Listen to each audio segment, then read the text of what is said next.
Hi there.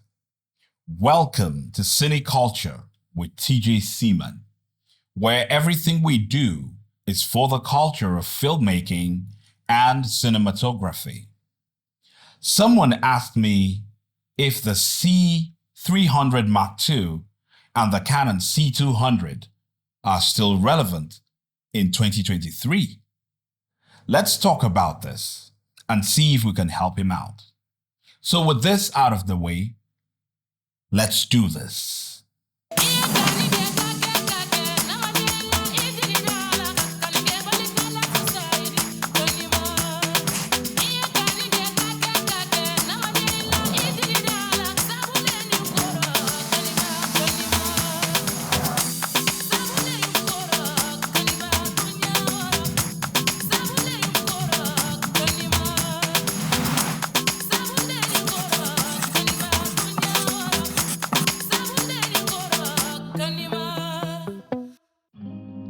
This is not a camera review.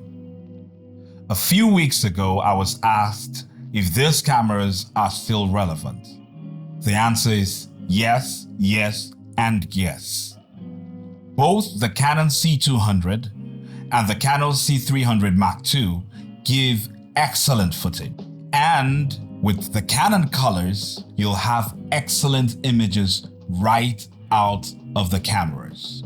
Choosing a camera comes down to three main factors for me, namely recording codec, bit rate, and low light performance.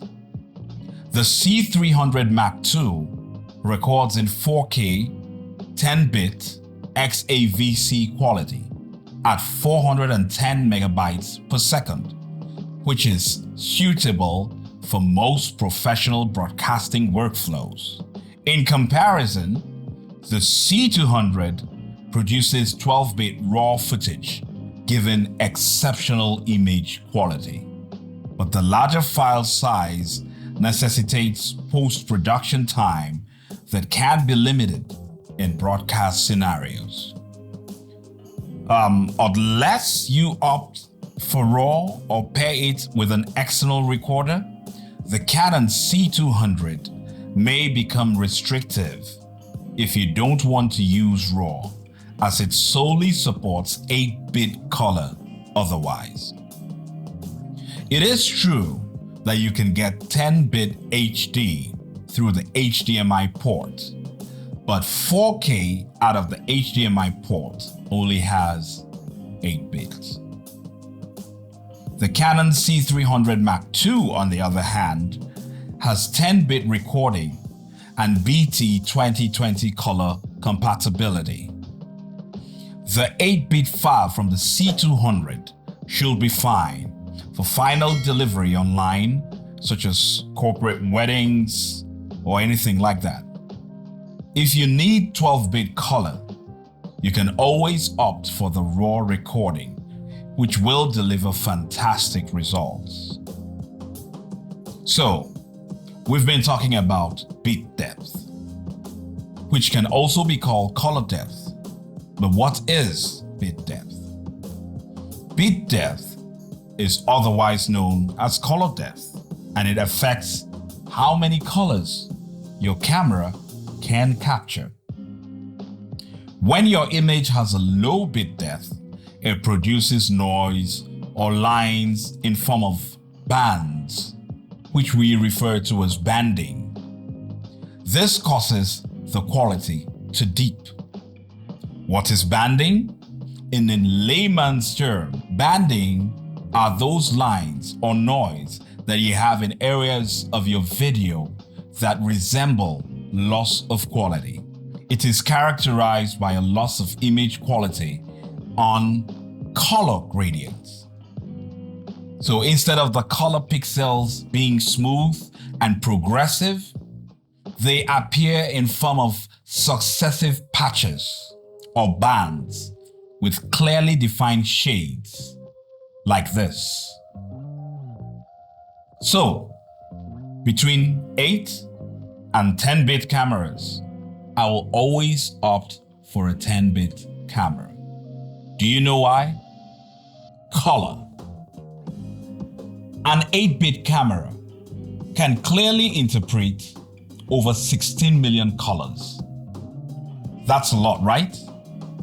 But a 10-bit camera can interpret 1 billion colors.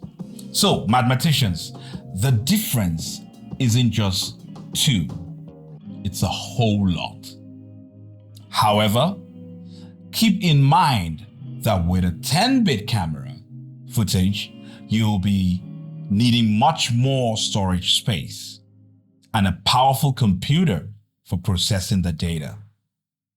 To understand how bit depth works, let's look under the hood.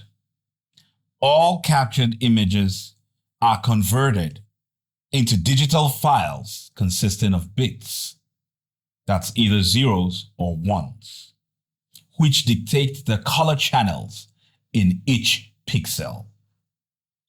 A single bit only allows for 2 shades, black and white.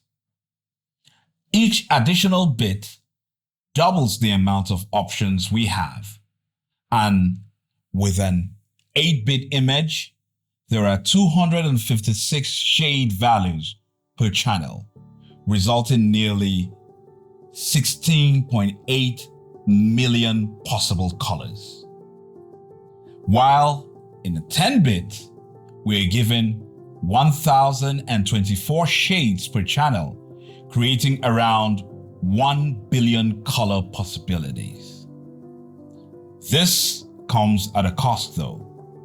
Like I said, the file size will be larger by 20%. Our eyes are able to see subtle shades and colors that an 8-bit video is just unable to. The banding we see is because our eyes are able to distinguish between colors and tones rather than seeing smooth gradients, like a blue sky. So 10-bit video gives you more color options to avoid this, but it also gives you much more scope when it comes to color grading than 8-bit video. Before your image quality begins to degrade, when you make various adjustments to your highlights and shadows, you are essentially expanding the tonal range in certain parts of the image, which can result in large gaps between values. These changes might be small at first, but could become more distinct over time, leading to a breakdown during editing. Compression algorithms also lose more data when working with 8-bit video. So, 10-bit video provides much more better results during editing and compression. So, if your camera is capable of producing 10-bit video, it will ensure that your image does not degrade quickly, and there is more information for the algorithms to work with. What we have on the Canon C200 is still 8-bit video, but to be honest, it's one of the best 8-bit videos I've ever seen. It's very clean and accurately represents colors to a very large extent. The quality of your recorded image also depends on a number of other factors, including recording data rates and color sampling, such as 420 or 422. I'll talk about that in another video. And if you have a camera that's newer, such as the Canon R5, the Sony a7S, the Blackmagic 6K Pocket, or the Canon C70, you'll now have the option to record 10-bit video internally because most of them record in log format. I'll also talk about log formats in another video. However, even though the recording quality is the biggest difference between the two cameras, they are still very good cameras to have in 2023. Even though I have moved from them to the Canon C500 Mk2, I still use these babies to create great films. And that's it, folks.